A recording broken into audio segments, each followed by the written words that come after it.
꽉 닫힌 블라인드 뒤에서 시장은 조용히 움직이고 있습니다. 겉으론 보이지 않지만 그 안에는 내일의 흐름이 숨어 있죠.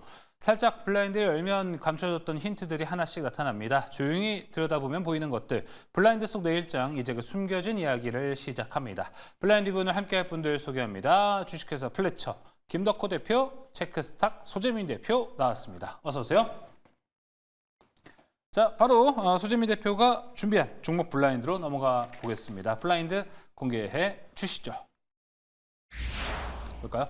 업종 내 강한 모멘텀, 이 종목 주도주 가능성 부각됐다. 자, 어떤 종목, 어떤 섹터일지 일단 궁금하네요. 제가 연작 요새 이것만 하고 있는 것 같아요. 휴대폰 부품 관련주입니다. 휴대폰 부품. 근데 폴더블은 아닌가 봐요, 오늘. 그렇죠. 오, 알겠습니다. 자, 뭐 좀 점점 넓어지고 있으니까 기대해봐도 좋을 것 같습니다. 폴더블 아니고 핸드폰 부품주는 어떻게 보세요? 폴더블 아니더라도 일단 온 디바이스도 있고 여러 가지들이 있죠. 그러니까 그만큼 이제 소비 심리가 회복된다라는 것에 초점을 두시는 것 같은데 뭐 폴더블 빼고라고 말씀하시지만 폴더블 뺄 수는 없을 것 같고 예. 그만큼 이제 지금 폴더블 관련주라고 해서 뭐 신지주들만 워낙 가다 보니 저평가다 뭐 이런 얘기를 하시는 것 같아요. 저는 괜찮을 것 같습니다. 알겠습니다. 자, 그럼 바로 어떤 종목일지 궁금하네요. 한번 공개해 보도록 하겠습니다. 블라인드 오픈. LG이노텍.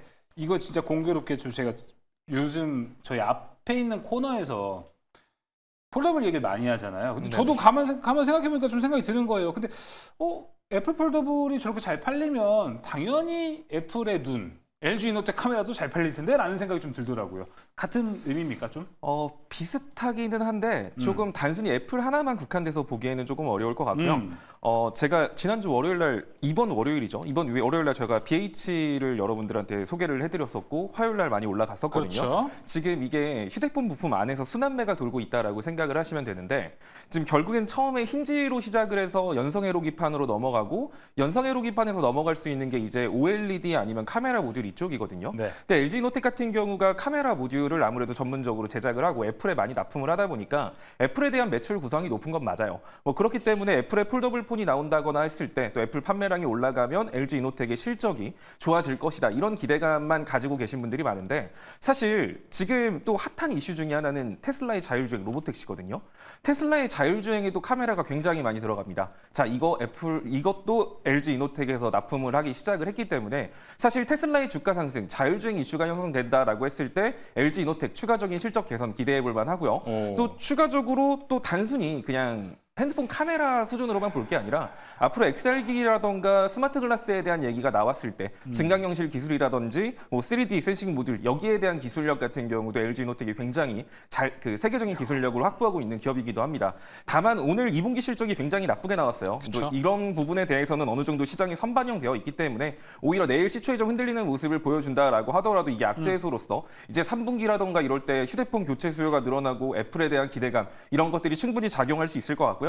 또 연성회로기판이 폴더블폰 접히는 걸로 해서 또 관심을 많이 받았는데 이노텍 같은 경우는 거기에 상위 호환되는 기판인 이제 투메탈 COF 이런 기술이 있고 양쪽 면을 다 쓸 수 있는 기술이거든요. 이것도 가지고 있는 종목 회사이기 때문에 사실 성장성 자체는 상당히 좋은 기업이라고 보시면 될 것 같고요. 차트로 보셔도 지금 LG노텍 아래 구간에서 굉장히 긴 시간 박스권을 만들면서 횡보하고 있었습니다. 자, 오늘 60일선까지 소폭 눌림을 보여주긴 했지만 지금 최근에 120일선 통곡의 벽이라고 불렸던 120일선 위로도 안착에 성공한 모습인 만큼 이 종목 같은 경우도 한 15만 7천 원, 만약에 LG이노텍이 15만 7천 원 위로 돌파를 하게 된다라고 했을 때는 볼린저 밴드 상단 그리고 240 저항이 있는 17만 3천 원 정도까지 단계적으로 일단은 우상향할 가능성이 굉장히 높은 기업이고 여기 뚫으면 위로 더 크게 갈 수 있을 것 같습니다. 따라서 이제 내일 실적에 대한 실망감으로 장초반에 좀 낙폭을 보여준다라고 한다면 한 14만 7천 원 정도까지 여러분들이 나눠서 매수 접근하시면 될 것 같고요. 손절가 같은 경우는 최근 주봉상 이 바닥이라고 불렸던 주봉상 박스권 하단 라인이 13만 7천 원이거든요. 13만 7천 원 이탈했을 때는 리스크 관리 차원에서 비중 축소 이런 식으로 접근하시면 괜찮을 것 같습니다. 네, LG이노텍 나왔습니다. 목표가 17만 3천 원, 손절가 13만 7천 원 소개됐습니다. 자, 이제 김덕호 대표가 준비한 종목 블라인드로 넘어가 보겠습니다. 블라인드 공개해 주시죠. 업종 내 강한 모멘텀이 종목 주도주 가능성 부각. 자, 이 종목 어느 섹터에 있습니까? 섹터로 치면은 SNS, 그러니까 소셜 네트워크 서비스라고 말씀드릴 수 있을 것 같습니다. SNS 관련된 종목이 있나요? 섹터로 치면 한 10개 정도가 좀 넘게 있죠. 뭐 카카오도 있고 네이버도 있고. 그렇죠. 그러니까 폭넓게 볼 수 있기 때문에 일단 섹터 분류상 그런데 섹터 분류상. 아마 이걸 SNS라고 기억하시는 분들은 거의 없을 거라고 저는 봅니다. 그럼 뭐 어떤 키워드만 얘기해 주세요. 일단 스트리밍이죠. 스트리밍이다. 네. 오, 알겠습니다. 일단 좀 스트리밍은 많이 좁혀진다라는 좀 생각이 듭니다. 그렇죠? 떠오르는 종목이 딱 하나밖에 없죠. 그렇죠. 우리나라에 그 종목 어떻게 스트리밍 하면. 생각하세요?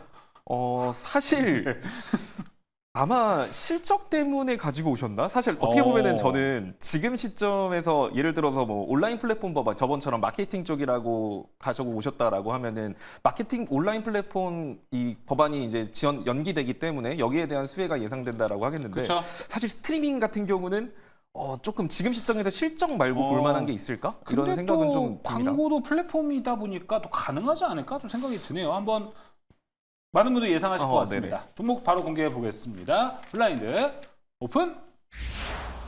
숲. 아마 이 숲이라는 이름보다는 아프리카 TV로 그쵸. 기억하시는 분들이 훨씬 많을 것 같아요. 네. 그만큼 이제 우리가 과거에 2020년도 이제 코로나 팬데믹 당시에 뭐 한국 게임 지수 탑 10에도 들어갈 정도로 게임 산업에서 굉장히 매출 부분들을 많이 만들 수밖에 없는 구조가 있다 보니까 아마 이 아프리카 TV로 기억하시는 분들은 이거 게임주다라고 기억하시는 분들이 많을 것 같아요. 뭐 물론 우리가 이제 광고 부분도 좀 더 주목을 해볼 수 있는 것이 그쵸. 이번에 1분기 영업 실적을 보신 분들은 아시겠습니다만 영업이익률이 14% 전년 대비 상승을 했습니다. 특히나 제가 에코 마케팅 때도 제가 좀 언급을 드렸지만 올해 초 1분기만 하더라도 사실 광고 시장이 그렇게 화랑은 아니었어요. 오히려 좀 부진한 영향들이 많았음에도 불구하고 숲 같은 경우에는 이제 전년 대비해서 매출만 광고 매출이 무려 49% 성장을 했습니다. 그만큼 아직까지는 이제 게임사 리그 중심 관련해서 마케팅 수요를 이제 잘 잡고 있다 보니까 저는 오히려 지금 시장에서 조금 따로 놀고 있다라는 느낌이 좀 강하게 받고 있어요. 그런데 이 숲이 지금 최근에 강조를 하고 있는 것은 이 AI 서비스를 계속 이제 확장을 하고 있는데 특히나 이제 스트리머들, 그러니까 BJ 분들이나 스트리머 분들이 사실은 이제 어떤 콘텐츠를 잡거나 하는 게 굉장히 어려움이 많습니다. 그러다 보니까 여기에 대해서 적극적으로 조언을 해주는 AI 서비스라든가 혹은 이제 그 시청자들이 뭔가 원하는 어떤 서비스 혹은 이제 내가 좀 좋아하는 스트리머와 비슷한 영상들을 올려주는 사람을 찾고 싶다 했을 때 이것을 연계를 해주는 서비스들이 굉장히 많이 나타나고 있기 때문에 저는 지금 현재 숲 같은 경우에는 뭐 아마 많은 분들이 지금 게임주 관련해서 이슈가 없으면 사실 조용합니다라고 하는데 오늘 또 마침 그 좋은 이슈가 있죠. LCK, 그러니까 이제 롤 챔피언십 코리아 2025년 라운드 3가 지금 오늘부터 시작입니다. 지금 중계를 하고 있는 걸로 알고 있는데 이처럼 이제 물 들어올 때 노져올 수 있는 또 게임 산업이다 보니까 아무래도 좀 수혜를 받지 않나라고 판단을 하고 있습니다. 더불어서 이제 글로벌 동시 송출 산업을 좀 확장을 하려고 하고 있습니다. 사실 이제 국내에서 내수 중점에서의 매출을 잡고 있던 것이 한계가 크다라는 지적을 많이 받았었는데 이처럼 이제 뭐 LCK를 비롯해서 뭐 이제 국내에 있는 게임 산업, 특히 e스포츠 중계를 뭐 동남아라든가 태국 그리고 이제 대만 지역까지 계속 확장하는 서비스를 지금 준비를 하고 있다고 해요. 그래서 저는 오히려 지금 시장에서는 사실 AI 관련주, 특히나 AI 소프트웨어 섹터가 좀 강세가 보였을 때는 일시적으로 이제 주가 반등이 좀 빠르게 나오다가 오히려 이제 하드웨어 쪽인 뭐 반도체 쪽 혹은 이제 소부장 쪽으로 좀 쏠림 현상이 나올 때는 이제 주가가 많이 소외를 받는 모습을 보이고 있는데 충분히 저는 지금도 이 숲의 실적을 보신다라고 했을 때는 뭐 아쉽지 않은 선택이 될 거라고 판단을 하고 있습니다. 그래서 일단 손절 가격을 먼저 제시를 드린다면은 손절 가격은 82,000원 그리고 연중 목표가 102,000원. 그래서 이 102,000원 같은 경우에는 3개월 이내 도달 여부가 굉장히 중요하다고 보고 있습니다. 하지만 연내 목표가로도 충분히 손색은 없는 가격이기 때문에 한번 지켜보시면 좋을 것 같습니다. 네, 알겠습니다. 자, 숲까지 이야기 들어봤습니다. 자, 이제 전략 블라인드 시간으로 넘어가 보도록 하겠습니다. 소재민 대표가 준비한 전략 블라인드부터 볼게요.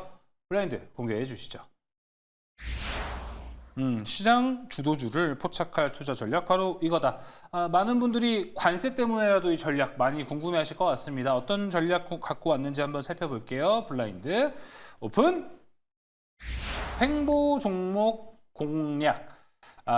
어떤 횡보 종목인지도 중요할 것 같습니다. 들어볼까요? 일단은 지금 1월부터 현재까지 시장의 돈의 큰 흐름은 사실 상호관세라는 이슈에 좀 집중되어 있었습니다. 예. 그러다 보니까 상호관세에도 좀 상대적으로 자유로울 수 있는 방산이라던가 엔터 이런 쪽에 관심이 커졌고 미국이 우호적인 조선산업에 대한 관심이 커졌죠. 자, 그리고 또 상호관세가 시작되고 나면 경기 침체에 대한 우려 때문에 무섭다 이러면서 실적 관련주로 해서 화장품, 식품 이런 쪽이 움직인 거거든요. 자, 그런데 이제 8월 1일부터 본격적으로 상호관세가 시행되고 오늘 일본이 협상을 마친 것처럼 우리나라도 협상안에 대한 구체적인 것들이 나오게 된다라고 한다면 이제 시장 분위기가 지금까지 큰 틀이었던 상호관세라는 그 이슈의 틀에서 다른 쪽으로 시장 분위기가 바뀔 수 있거든요. 자, 그렇다라고 하면 시장 트렌드가 바뀌게 된다라는 거죠. 그럼 지금 잘 가고 있는 과거, 이게 최근까지 잘 갔던 그런 상승 추세를 탔던 종목군들은 지지선을 이탈하고 이제 횡보 구간이라던가 소외 국면에 진입할 가능성이 좀 높다라고 개인적으로 생각을 합니다. 그래서 최근에 상승 추세를 타고 달리는 말이었다라는 이름을 들었던 그런 종목군들보다는 좀 밑에 구간에서 좀 지지부진, 시장 잘 올라가는데 얘 왜 이렇게 안 올라갔지 하는 종목군들 위주로 여러분들이 공략을 하신다면 하반기도 충분히 괜찮은 모습을 보여줄 것 같습니다. 자, 그리고 이제 제가 뭐 삼성전자에 대한 얘기는 정말 많이 했기 때문에 또 추가적으로 간단하게만 코멘트를 드리자면 일단 삼성전자의 중요한 저항은 68,000원 라인이에요. 자, 여기 저항, 일봉, 주봉, 월봉 저항이 공통되는 라인이거든요. 자, 삼성전자가 68,000원 위로 올라가게 되면 삼성전자가 정말 75,000원, 8만 원까지 상승 추세를 다시금 밟을 수 있다라는 의미고 그렇다라고 하면은 그냥 올라가진 않겠죠. 뭔가 이슈를 만들어내겠죠. 그럼 삼성전자에서 나올 수 있는 이슈라고 한다면 범용 반도체 그리고 제가 휴대폰 부품도 이것 때문에 말을 했던 거고요. 세 번째는 로봇입니다. 자, 이렇게 크게 세 가지 섹터 안에서 순환매가 우선적으로 형성될 수 있기 때문에 이쪽 안에서 여러분들이 횡보하고 있는 종목을 공략해 본다라고 하시면 다음 하반기에도 좋은 수익률을 얻어가실 수 있을 것 같고요. 또 오늘 이제 테슬라라던가 애플 이런 주가들도 굉장히 중요한데 테슬라의 또 주요 키워드 산업 중에 하나가 또 로봇이 들어가죠. 2차 전지 로봇 자율주행이기 때문에 삼성전자의 로봇 테슬라의 로봇 이 두 개가 겹치는 포지션이 되거든요. 그래서 스마트폰 부품 다음 주로 움직이는 순환매가 만들어진다라고 하면 로봇 쪽 안에서 가능성이 굉장히 높기 때문에 이쪽 눈여겨보시면 좋을 것 같습니다. 알겠습니다. 자, 횡보 종목 공략 이야기 들어봤고요. 자, 이어서 김덕호 대표가 준비한 전략 블라인드로 넘어가 보겠습니다. 블라인드 공개해 주시죠. 현재 또 이제 안정적인 수익을 위한 투자 전략은 이거다. 오늘 어떤 사자성어 또 준비해 왔을지 궁금합니다. 블라인드 오픈. 낭중지추. 저를 얘기하시나요? 아, 그렇죠. 예, 아무리 매력을 숨기려고 해도 숨길 수 없는 것은 반드시 드러난다라는 느낌인데 예. 일단 지금 최근에 이제 뭐 저도 그렇고 아마 대표님 소재민 대표님도 그렇고 이제 취재했던 종목들이 굉장히 오랫동안 행보를 하다가 갑자기 주가가 불쑥불쑥 나오는 경우가 많아요. 이거 뭐 거의 뭐 스타크래프트를 치면 뭐 스탑럴커 나왔다 뭐 이런 얘기할 정도로 스탑럴커요. 굉장히 좀 당황스러울 정도로 주가가 폭발적으로 나오는데 맞아요. 그만큼 이제 이 많은 종목들 중에서는 아직도 펀더멘탈적으로 굉장히 강하지만 시장의 조명을 좀 덜 받고 있다 보니까 몸을 숨기고 있는 종목들이 많은 것 같아요. 그래서 저는 오늘 시장에서 사실 많은 개인 투자자분들이 코스닥을 선택할 때 외국인 기관들이 코스피를 잡았다라고 한다는 거는 지금 시장에서는 이제 실적에 대한 기대감들을 다시 잡고 또 실적 발표 이후에는 중장기 성장성을 보겠다는 모습이 차별화가 나오고 또 봐요. 그러면 오히려 개인 투자자들 입장에서는 이렇게 우리가 좀 미쳐던 종목들을 빠르게 차익 실현을 함으로써 매매를 통해서 이제 또 현금을 확보하는 전략이 굉장히 좀 현명하다라고 보고 있습니다. 그래서 이번 시즌을 활용하셔서 일단은 펀더멘탈이 강했지만 그동안 주가 자체는 조금 덜 갔던 종목들을 한번 매수를 해보시는 게 어떻겠냐 말씀을 드리면서 마찬가지로 지금 그럼 내가 샀는데 지금 아직까지도 좀 답답하게 가고 있습니다. 근데 손실이 좀 나고 있습니다 하시는 분들이라면은 아직까지는 그래도 순환매가 계속 유효하기 때문에 구간별 손익 그리고 수익 구간에 대해서 대응을 하시는 전략이 반드시 필요하다라고 말씀을 드리겠습니다. 네, 아주 좋은 전략으로 얘기해 주셨습니다. 뭐 이제 우리가 주머니에 송곳을 넣어도 튀어나오도 뛰어난 인재들은 항상 어딜 가든 돋보인다. 실적이 좋은 종목들 위주로 한번 보는 것 중요한 전략이다. 낭중지추 이야기를 해줬습니다. 자, 오늘 전략은 여기까지 함께 이야기를 좀 나눠봤습니다. 낭중지추 그리고 횡보 종목 공략 전략 잘 삼아 보시고 시장 대응하시면 좋을 것 같습니다. 자, 그럼 이제 본장 그리고 애프터마켓에서 괴리율이 컸던 종목, 특징적인 종목들 파악해 보겠습니다. 박소영 아나운서와 함께 하시죠.